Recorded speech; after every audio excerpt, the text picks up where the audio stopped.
আসসালামু আলাইকুম। অনেকদিন পরে রাশিয়া ইউক্রেন যুদ্ধের সর্বশেষ আপডেট আপনাদেরকে জানানোর জন্য আজকের এই ভিডিওটা। মানে কি চলছে রাশিয়া ইউক্রেন যুদ্ধের কথা ছিল, একটা বৈঠক হবে তুরস্কের নেতৃত্বে ট্রাম্পের মধ্যস্থতায় রাশিয়া এবং ইউক্রেনের মধ্যে। পুতিন কথা রাখেন নাই, তিনি আসলে যান নাই। তিনি বলছেন যে জেলির সাথে কথা বলার জন্য আমার যাওয়ার দরকার নাই, আমার প্রতিনিধির দলই এনাফ। কিন্তু সেই বৈঠকে কোনো সফলতা আসছে না। সেই বৈঠকের পর যেখানে জেলির দরকার ছিল ভাই নমনীয়তা, অথবা রাশিয়াকে না উস্কানো, রাশিয়া কি পরিমাণ সুপার পাওয়ার এটা কিন্তু কারোরই অজানা না। বাট পুতিনের ধৈর্যে জেলি অনেক সময় মানে হালকা নিচ্ছে বিষয়টা। সেই জায়গায় পুতিন এমন অমানবিক, আমি অমানবিক বললাম কারণ আছে, এমন অমানবিক হামলা চালাবে, হয়তোবা এটাই স্বাভাবিক। মার্চে আর মাসির দূরত্ব বেশি হয় না, তাই না? যুদ্ধ এবং ভালোবাসা নাকি সব জায়েজ। গতকালকে একদিকে আমরা দেখলাম যে রাশিয়া ইউক্রেনের মধ্যে বন্দি বিনিময় হয়েছে প্রায় 600 জন। এই সময়টাতে রাশিয়ার উস্কানো দরকার ছিল না।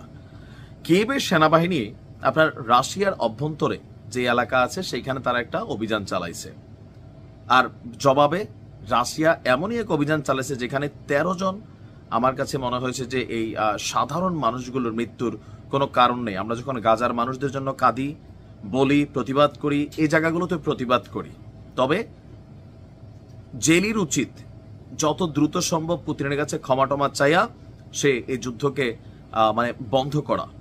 দর্শক, আপনার ইউক্রেনের রাজধানী কিয়েভ সহ বিভিন্ন শহরে ব্যাপক হামলা চালিয়েছে ভ্লাদিমির পুতিন। আর এবার ব্যবহার করেছে কি, আপনার যেই স্পেশাল কিছু ক্ষেপণাস্ত্র আছে, বিধ্বংসী ক্ষেপণাস্ত্র, আন্তঃমহাদেশীয় ব্যালিস্টিক ক্ষেপণাস্ত্র, এগুলো কিন্তু সচরাচর ব্যবহার করা হয় না, কারণ এগুলো যথেষ্ট ব্যয়বহুল এক একটা ক্ষেপণাস্ত্র। আর এই হামলায় অন্তত আপনার 13 জন নিহত হয়েছে। শুধুমাত্র ক্ষেপণাস্ত্র হামলা না, পাশাপাশি রাশিয়ার যে মাস্টার ড্রোনগুলো আছে সেগুলো ব্যবহার করেছে ইরানের তৈরি। 24 ঘন্টায় রাশিয়া ইউক্রেনের বিভিন্ন জায়গায় ড্রোন এবং ক্ষেপণাস্ত্র হামলা চালিয়েছে। আর এতে ইউক্রেনের পূর্বাঞ্চলীয় ডনেৎস্কে 4 জন, দক্ষিণের খেরসনে এবং ওডেসা অঞ্চলে 5 জন এবং উত্তরের খার্কিভেও 4 জন নিহত হয়েছে। ইউক্রেনের বিমান বাহিনী বলছে রাশিয়া ইউক্রেনের রাজধানী কিয়েভকে লক্ষ্য করে ব্যালিস্টিক ক্ষেপণাস্ত্র 14টি এবং 250টি বিধ্বংসী ড্রোন ছড়িয়েছিল। এর মধ্যে 6টি ক্ষেপণাস্ত্র এবং 245টি ড্রোন তারা ভূপতিত করছে। ভাবতে পারেন, তাহলে সেই হিসাবে 8টা ক্ষেপণাস্ত্র এবং 5টা ড্রোন ওইখানে গিয়ে আক্রমণ সফলভাবে চালাইছে। এতেই 13 জন নাই, আর শতাধিক মানুষ আহত। আর যদি সবগুলা হইতো, জায়গা মতো পড়তো, তাহলে কি হইতো? ধরে নিলাম যে ইউক্রেন যেটা বলছে এটাই সঠিক, যে তারা সামলাইতে সক্ষম হয়েছে। ক্ষেপণাস্ত্র এবং ড্রোন হামলা একযুগে চলেছিল দিনিপ্রো, ওডেসা, খার্কিভ, ডনেস্ক এবং ঝাপোরঝিজিয়ায়। আপনার ইউক্রেন প্রেসিডেন্ট জেলেনস্কি বলছেন পুরো ইউক্রেনের জন্য এটা ছিল খুবই একটি কঠিন রাত। নিহতের পরিবারের প্রতি সমবেদনা জানিয়ে তিনি বলছেন যে হামলায় শহরের বিভিন্ন অংশে আগুন ধরে যায়, ধ্বংসাশেষে পড়ে থাকে অনেক মানুষ।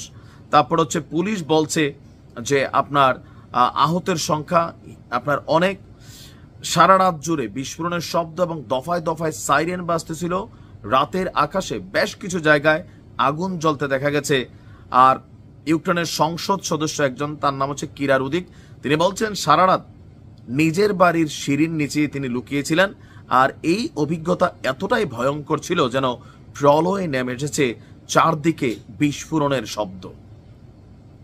সাধারণ মানুষ আপনার এইগুলাতে বরাবরই আমার কাছে, আমি সবসময় বলি যে এগুলার শিকার হয়, কিন্তু বড় লোকদের কি হয়? কিছুই হয় না। জেরির এই লড়াইয়ে তার পরিবারের কেউ মারা গেছে না। কিসের লড়াই? কার সাথে লড়াই? কেন লড়াই? পুতিনও হারবে তো না, এটা ইজ্জতের ইস্যু, নেটোর সাথে একটা ইস্যু। রাশিয়ার জন্য এটা অনেক কিছু মেসেজ ক্রিয়েট করছে এই যুদ্ধে।